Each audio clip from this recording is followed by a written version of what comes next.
We first met when we all lived together about 4 years ago, and we liked each other's work and continued to work on things after that.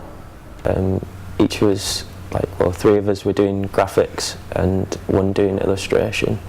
Silvasilva sort of formed whilst we were at college, on the sort of brink of leaving college, and it was kind of an unwritten rule that we'd always continue to work together. And it just sort of formed out of that, really. There was no sort of conscious decision to work together, it just kind of happened. So whilst we were in our final year at Camberwell, we were approached by Naomi, and she asked us if we'd like to help establish kind of the visual identity for the Woodmill project. We sort of came away from that and began to sort of dissect that and analyse it a bit more and research into the kind of backstory of the local area and the space that they were going to be sort of inhabiting.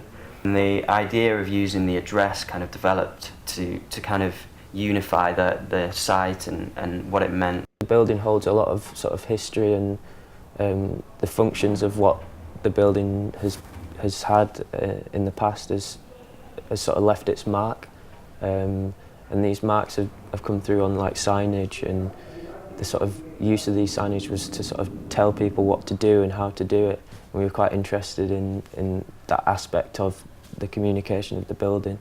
And we wanted to sort of harness that and put it into the identity. And for us, telling someone where it is and how to get there and kind of what it is was an interesting factor, I think.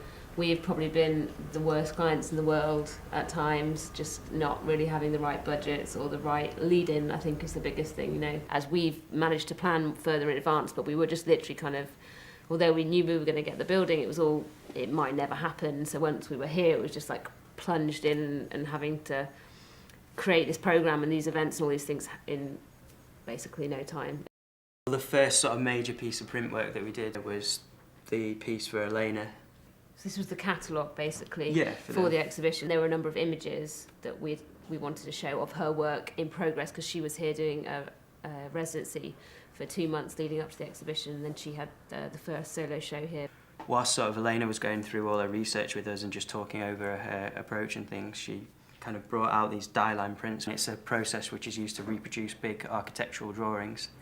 We thought that'd be an interesting way of reproducing all this information and tying it all together. What's quite interesting about the web is it allows you to do things that aren't necessarily possible in print. A professional gallery kind of side of the project, but also this very much DIY and kind of everyone pulling together. I think it was really important for us to put that across on the web, because it's not necessarily possible through signage and things. We wanted to make a kind of commemorative poster for the last show, which features all of the artists in the building. We kind of hit upon this idea of kind of it being more of a fly on the wall kind of idea, and under the skin of the Woodmill. And there's this kind of great texture on the wall as you go up onto the roof, which we've all kind of always liked and wanted to do something with. So the idea was that we'd put that on one side of the poster, and then on the other side would be the kind of behind the scenes element, so you peel that back and this is what's kind of been going on.